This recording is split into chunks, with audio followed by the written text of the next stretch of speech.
वसल्लम ने फरमाया, अफज़लुस सलाती बअद सलातिल मफरूदा अस्सलातु फी जौफिल लैल।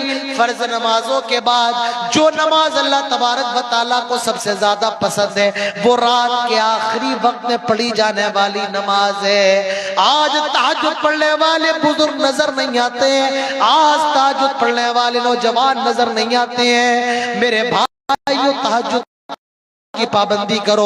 अल्लाह के नबी सल्लल्लाहु अलैहि वसल्लम फरमाते हैं, सल्लू बिल्लैली वन्नासु नियाम, रात में उठ करके नमाज पढ़ो जब पूरी दुनिया सोई हुई होती है। मेरे भाइयों, ये हमारा दीन है, ये हमारा इस्लाम है। जो लोगों को खाना खिलाने का सबक दे रहा हो, जो रिश्तेदारियों को जोड़ने का पैगाम दे रहा हो, जो सलाम का हुक्म दे रहा हो, भला वो मजहब दहशतगर्दी का मजहब कैसे हो सकता है? मुसलमानों, अपने अखलाक को बेहतर बनाओ। आए मुसलमानों, अपने अखलाक को सुधारो। और कैसे अखलाक बनाओ? व इन्नका लअला खुलुकिन अज़ीम।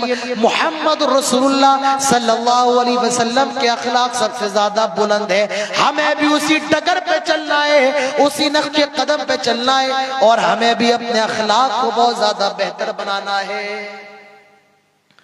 अखलाक होता क्या है? अखलाक का मतलब सिर्फ ये नहीं है कि आदमी किसी से मिले तो मुस्कुराते हुए।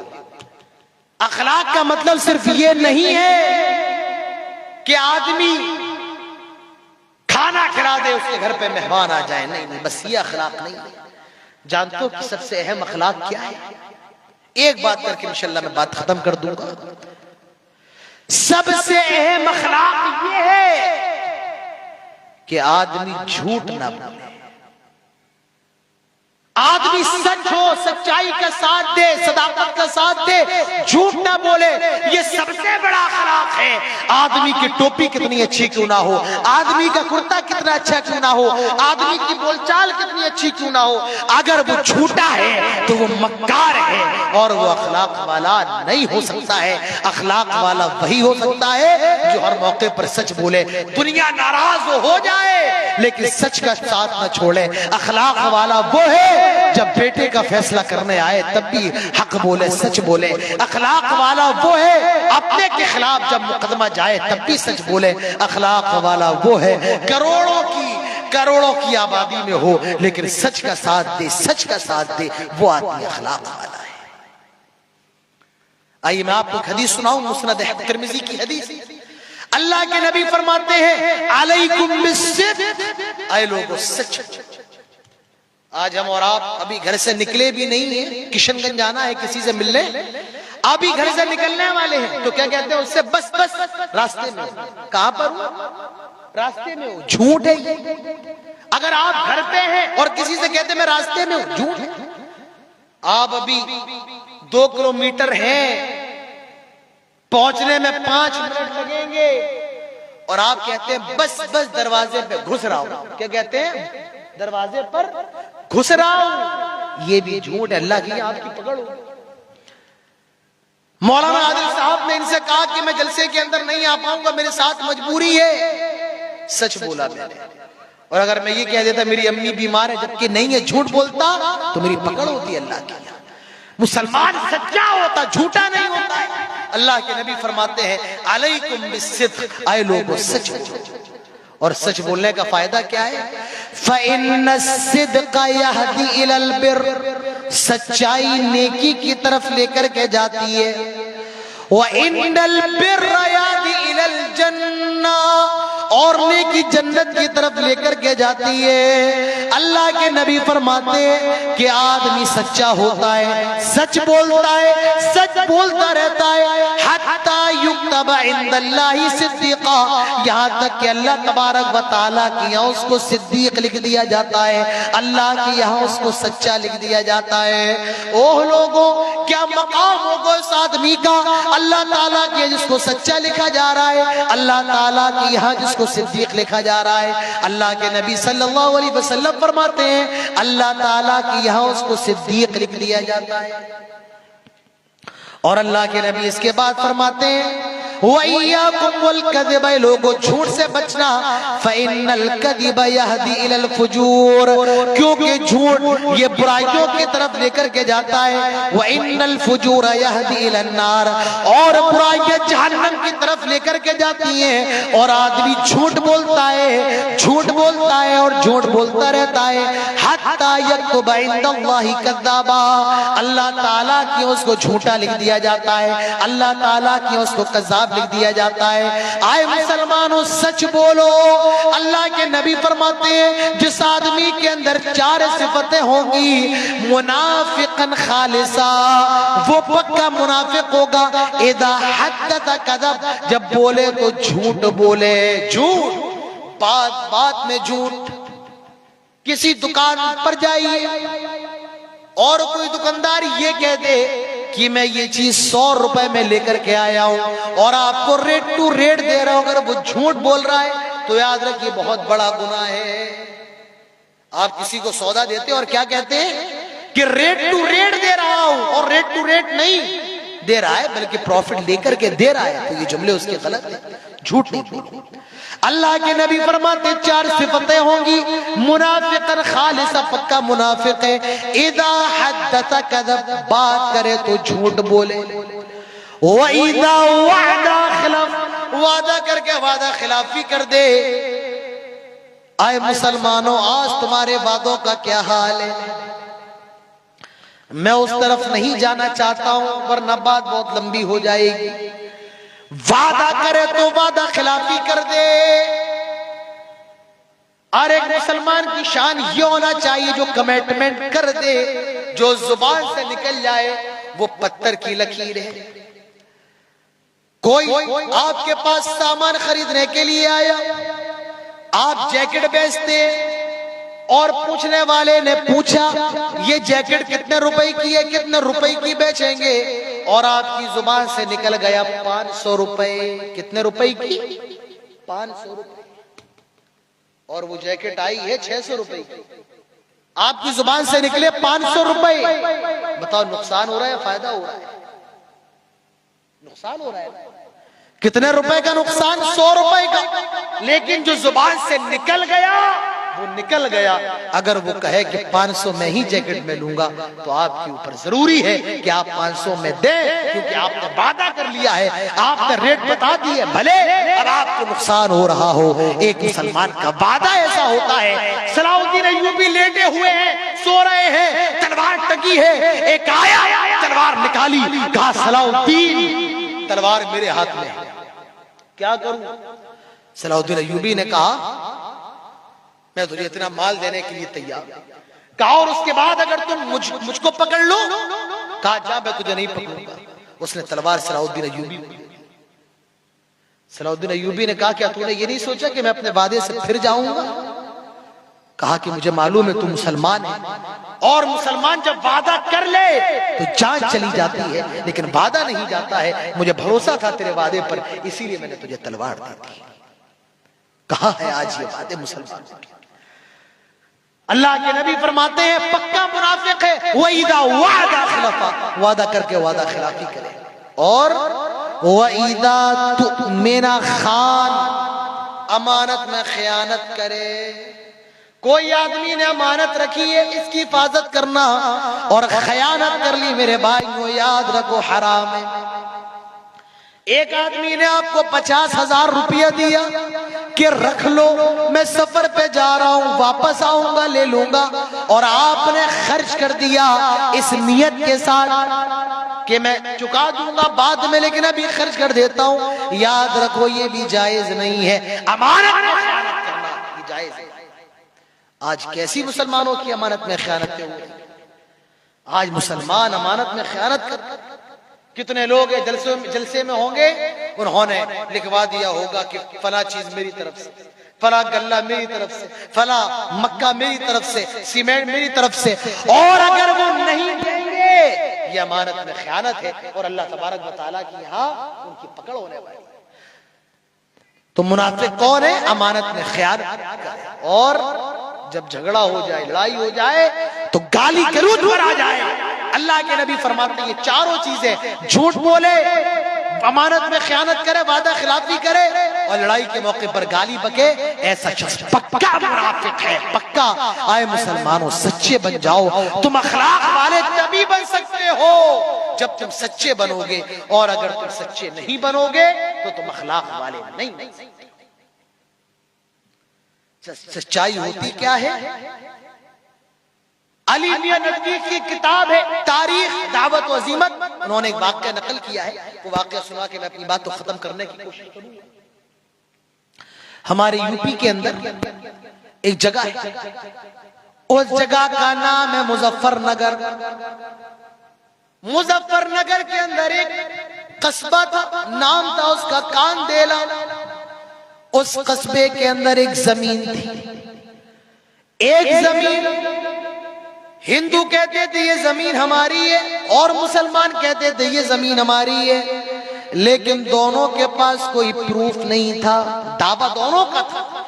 हिंदू कहते थे हमारी जमीन है, मुसलमान कहते थे हमारी जमीन है, लेकिन दोनों में से किसी के पास कोई प्रूफ नहीं था। अंग्रेजों की हुकूमत थी। जज बड़ा परेशान रहता था कि मैं किसके हक में फैसला करूं। हिंदुओं का दावा कि हमारी है, मुसलमानों का दावा कि हमारी है, लेकिन दोनों के पास कोई सबूत नहीं है। जज बड़ा परेशान रहता था।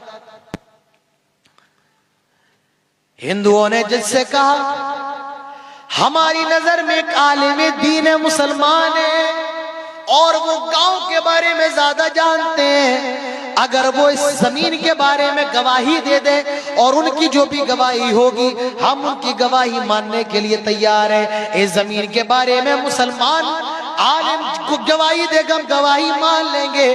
गौर करो कौन कह रहा है? हिंदू कह रहे हैं। किसके बारे में? एक मुसलमान आलिम दीन के बारे में। अगर वो गवाही दे दे हम उनकी गवाही मानने के लिए तैयार है। फैसले का दिन आया, हिंदू भी आ गए, मुसलमान भी आ गए, जज भी आ गया, और वो मुसलमान आलिम दीन भी आ गए। अंग्रेज जज का कहने लगा, आए आलिम दीन, आए बुजुर्ग हिंदुओं ने आपको गवाह बनाया है, क्योंकि आप इस गांव के बारे में ज्यादा जानते हैं। ये जमीन जिसके बारे में हिंदू दावा करते कि हमारी है और मुसलमान दावा करते कि हमारी है, आप बताइए हकीकत में ये जमीन किसकी है? ये जमीन जिसके बारे में हिंदू दावा करते कि हमारी, मुसलमान दावा करते कि हमारी है, आप बताइए ये जमीन किसकी है? वो मुसलमान आलिम दीन जवाब देते हैं, जज साहब, ये जमीन जिसके बारे में हिंदू दावा करते कि हमारी और मुसलमानों का दावा है कि हमारी, लेकिन सबूत किसी के पास नहीं है। लेकिन जज साहब मैं अच्छे तरीके से जानता हूं ये जमीन किसकी है। जज साहब मैं जानता हूं ये जमीन किसकी है।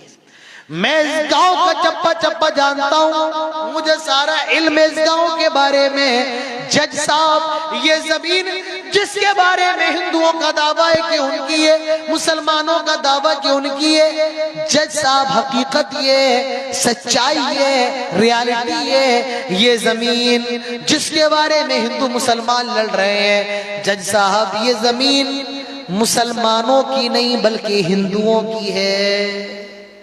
जज साहब हकीकत ये है, ये जमीन मुसलमानों की नहीं है बल्कि ये जमीन हिंदुओं की है। और जज ने हिंदुओं के हक में फैसला कर दिया।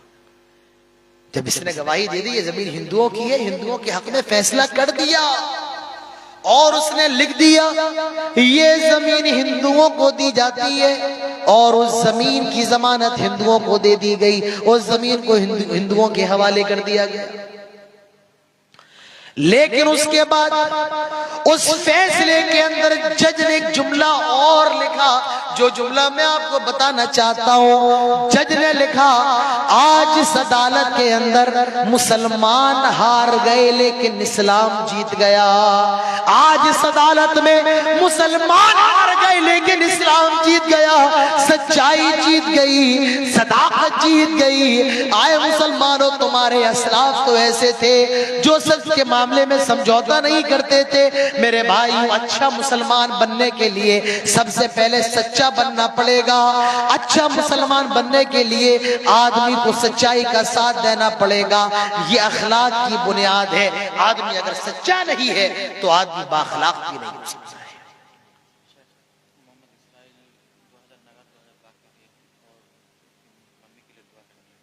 अच्छा,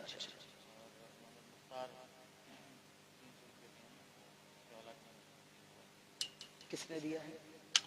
पहला नाम मोहम्मद इसराइल साहब ने 3000 रुपए दिए, 4000 रुपए दिए हैं, 2000 नकद दिए, 2000 बाकी हैं। अल्लाह ताला से दुआ करें, अल्लाह ताला इनके सदक़े को कबूल फरमाए और इनकी वालदा के हक में दुआ करें। इनकी वालदा के साथ अल्लाह ताला खैर का मामला फरमाए। मोहम्मद मुख्तार साहब ने भी 300 रुपए दिए हैं। अल्लाह तबारक व तआला इनके सदक़े को भी कबूल फरमाए। अखलाक किसको कहते हैं?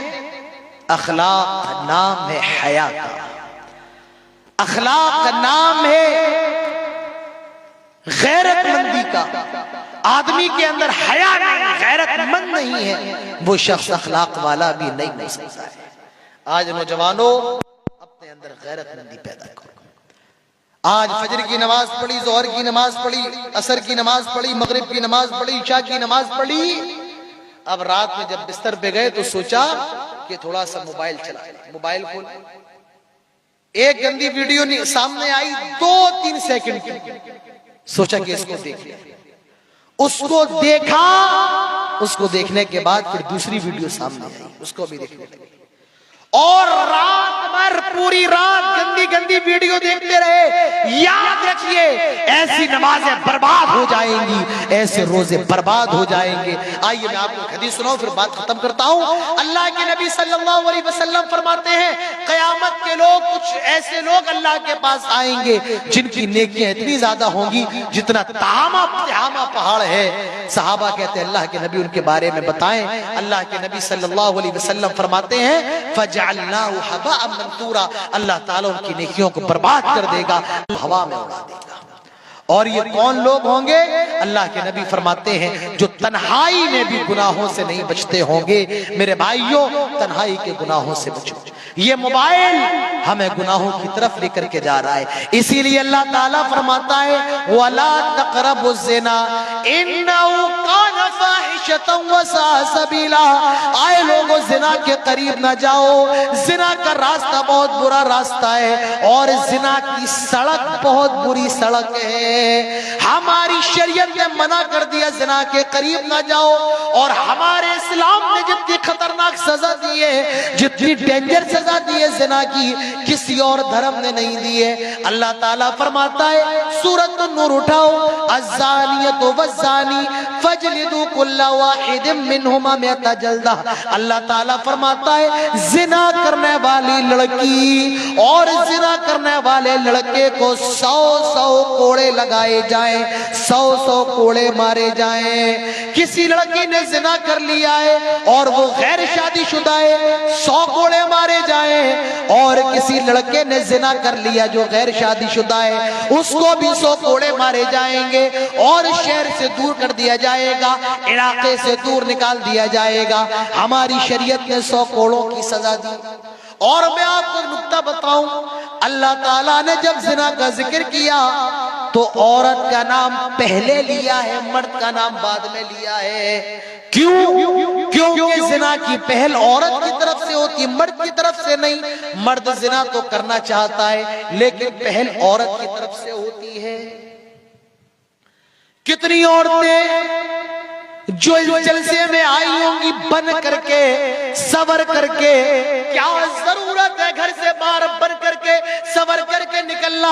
अल्लाह ताला फरमाता है वला तबर्रुजना तबर्रुजल जाहिलियतिल उला, आए औरतों वक़र्न फी बुयूतिकुन्ना, अपने घरों के अंदर रहो, और अगर कभी निकलना हो, जलसे में जाना हो, नमाजों में जाना हो, तब भी बनाओ सिंगार करके ना निकलो। क्या जरूरत है बनाओ सिंगार करके निकलने की? क्या जरूरत है? क्या जरूरत है बाजार में खड़े होकर के जलेबी खाने की? अरे क्या जरूरत है?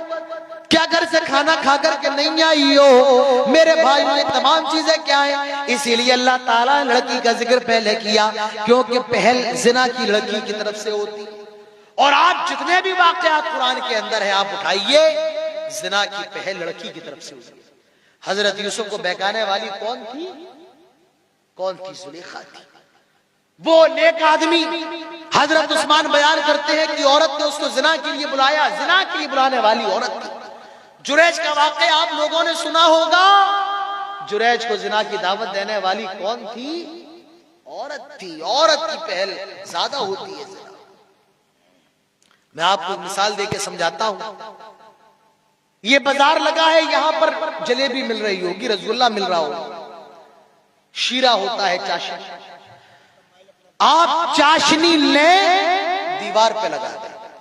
जब आप दीवार पे लगाएंगे चाशनी को तो एक मिनट, क्या कह रहे हैं? अब रुकिए 5 मिनट। जलसा आपके लिहाज से नहीं चलेगा ना, आप कहेंगे खोले, आप कहेंगे तो लगा दें। 5 मिनट रुकिए। तो आप शीरा चाशनी दीवार पे लगा दें। जब आप दीवार पे लगाएंगे तो मक्खी आकर के बैठ जाएगी। जब मक्खी को छिपकली देखेगी, छिपकली आकर के बैठ जाएगी। छिपकली को बिल्ली देखेगी, बिल्ली आएगी। और कुत्ता जब बिल्ली को देखेगा तो कुत्ता आ जाएगा। आप गौर करिए, आपने चाशनी लगाई, दीवार पर छिपकली आ गई, छिपकली को देख करके मक्खी आ गई, मक्खी को देख करके छिपकली आ गई, और छिपकली को देख करके बिल्ली, और बिल्ली को देख करके कुत्ता आ गया। कुत्ता बिल्ली पर झपटा, बिल्ली दौड़ी और पूरी दुकान तबाह हो गई। रसगुल्ले कहीं पड़े हैं, जलेबी कहीं पड़ी है, मिठाई कहीं पड़ी है। गलती कुत्ते की नहीं है, गलती बिल्ली की नहीं है, गलती मक्खी की नहीं है, गलती छिपकली की नहीं है, बल्कि गलती उसकी है जिसने दीवार पर चाशनी लगाई, जिसने दीवार पर शीरा लगाया। जिना की चाशनी ये औरत की तरफ से लगाई जाती है। इसीलिए अल्लाह ताला ने औरत का जिक्र पहले किया। जिना करने वाली लड़की और जिना करने वाला लड़का गैर शादीशुदा है, उनको 100 कोड़े मारे जाएं। और जो शादीशुदा होकर के जिना करे, लड़की को जमीन के अंदर यहां तक गाड़ दिया जाएगा, और तब तक पत्थर मारे जाएंगे जब तक कि मर ना जाए, और लड़के को भी तब तक पत्थर मारे जाएंगे जब तक कि वो मर ना जाए। ये हमारा दीन, ये हमारा धर्म जिना की सजा देता है। हमारे इस्लाम के अंदर जिना की सजा बड़ी खतरनाक है। तो मेरे भाइयों, आप अखलाक वाले तभी हो सकते हैं जब आप हया वाले हो, जब आप गैरत। सहाबा इकराम ने पूछा, अल्लाह के नबी देवर का क्या हुक्म है? अल्लाह के नबी फरमाते हैं, देवर भाभी के लिए मौत है, मौत है। लेकिन आज भाभी जितना देवर से खुली है, अपने शौहर से भी नहीं खुली। भाभी अपनी तकलीफ देवर को बता रही है, शौहर को भी नहीं। याद रखो, देवर भाभी के लिए मौत है। मुसलमानों, बाहया बन जाओ, हया वाले बन जाओ, शर्म हया। अल्लाह के नबी सल्लल्लाहु अलैहि वसल्लम के बारे में आता है कि अल्लाह के नबी सल्लल्लाहु अलैहि वसल्लम नई नवेली दुल्हन से भी ज्यादा हया करने वाले थे। ये हमारे नबी सल्लल्लाहु अलैहि वसल्लम का अखलाक है। आए मुसलमानों, मोबाइल का इस्तेमाल कम करो, क्योंकि मोबाइल आज हमें जितना गुनाह की तरफ लेकर के जा रहा है, कोई और चीज हमें गुनाह की तरफ उतना लेकर के नहीं जा रही है। कहते हैं कि जुबान आलतुल मासी है, गुनाहों का जरिया है, लेकिन जुबान नहीं। आज जितना गुनाह मोबाइल से होता है, उतना गुनाह किसी और चीज से नहीं होता है। आज 60 साल की औरतों का बलात्कार हो रहा है। कोई आदमी सोच सकता है? 4 साल की बच्चियों का रेप हो रहा है। आज 40-40 साल की औरतें भाग रही हैं लड़कों के साथ। आज मुसलमान लड़कियां गैर मुस्लिम लड़कों के साथ भाग रही हैं इसी मोबाइल की वजह से। ये बेहयाई का घर है। मेरे भाइयों, मोबाइल का इस्तेमाल कम से कम कर दो। अल्लाह ताला फरमाता है कुल लिल मुमिनीना यगुद्दू मिन अबसारिहिम व यहफज़ू फुरूजहुम। आए नबी, तमाम मोमिनों से कह दो अपनी निगाहों को झुका करके रखें। कहाँ झुका करके रखें? जब रास्ते में चल रहे हो तब भी अपनी निगाहों को झुका करके रखो। जब मोबाइल पर स्क्रॉल कर रहे हो, कोई गंदी चीज आ जाए फौरन आगे बढ़ जाओ, अपनी निगाहों को झुका लो। ये हमारे इस्लाम की तालीम है। आए मुसलमानों, बहया बनो, हया वाले बनो, अपनी औलाद को भी हया वाला बनाओ। आए मेरी माओ बहनों, अपनी बच्चियों को बचपन से ही पर्दा करना सिखाओ। पर्दा कैसे किया जाता है, नकाब कैसे पहना जाता है। मेरे भाइयों, अपनी बच्चियों को बताओ किसी गैर महरम से मुसाफा नहीं किया जाएगा, किसी गैर महरम से मिला नहीं जाएगा, चचा के बेटे के सामने बगैर हिजाब के नहीं आया जाएगा, मामू के बेटे के सामने, फूफी के बेटे के सामने बगैर पर्दा नहीं आया जाएगा। आज जरूरत है हम अपनी बच्चियों को बताएं, हम अपने बच्चों को बताएं। तो आए मुसलमानों, हयादार बन जाओ। अखलाक वाला वही हो सकता है जो हयादार हो। मेरे भाइयों, अखलाक वाला बनना है, अपने घर वालों के साथ अच्छे रहो। अल्लाह के नबी फरमाते हैं खैरुकुम खैरुकुम लिअहलीकुम, तुम में सबसे बेहतर वो है जो अपने घर वालों के लिए अच्छा हो। आदमी बाहर तो अच्छा है, दोस्तों के साथ हंस रहा है, बोल रहा है, मुस्कुरा रहा है, और जब घर जाता है तो अपनी बीवी को मारता है, जब घर जाता है अपने बच्चों को मारता है। याद रखिए, अखलाक वाला वही है जो अपने घर वालों के लिए अच्छा हो। अरबी के अंदर कहा जाता है साहिबुल बैत यदरा मा फीह, घर वाला ज्यादा जानता है घर के अंदर क्या है। तो आप अपने घर वालों का ख्याल रखें। ऐसा ना हो आप किशनगंज जाकर के मुर्गा फ्राई और चिकन रोस्टेड खाएं और आपके बच्चे घर के अंदर दाल खाएं। ये इस्लाम नहीं है। अल्लाह के नबी फरमाते हैं दीनारुन अनफक्तहु फी सबीलिल्लाह, दीनारुन अनफक्तहु फी सदका, एक दीनार आप जिहाद के लिए खर्च करें, एक दीनार आप सदके में खर्च करें।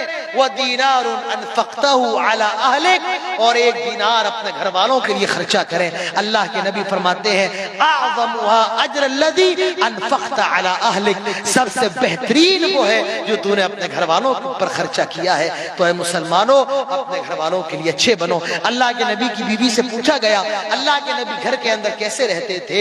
अल्लाह के नबी की बीवी ने फरमाया यफली तौबहु यहलुबु शातहु, अल्लाह के नबी अपनी बकरी का दूध दो लेते थे। अल्लाह के नबी सल्लल्लाहु अलैहि वसल्लम अपना कपड़ा खुद साफ कर लेते थे। आज हमारे अखलाक जैसे बाहर है वैसे घर में भी होने चाहिए। ये चंद बातें थी मुसलमानों के अखलाक कैसे होना चाहिए। मुसलमानों के अखलाक जनाब मोहम्मद रसूलुल्लाह सल्लल्लाहु अलैहि वसल्लम की तरह होना चाहिए। इस मौजू पर मैंने कुरान और हदीस से चंद बातें आपके सामने पेश की हैं। अल्लाह ताला हम सबको कहने और सुनने के साथ अमल की तौफीक नसीब फरमाए। जब तक जिंदा रखे इस्लाम पर, तौहीद पर, और जब हमारा खात्मा हो ईमान पर, अल्लाह ताला हम सबको मरने के बाद जन्नतुल फिरदौस नसीब फरमाए। आमीन। अक़ूलु क़ौली हाज़ा वस्तग़फ़िरुल्लाह ली व लकुम व लिसाइरिल मुस्लिमीन व मा अलैना इल्लल बलाग़। वस्सलामु अलैकुम व रहमतुल्लाहि व बरकातुहू।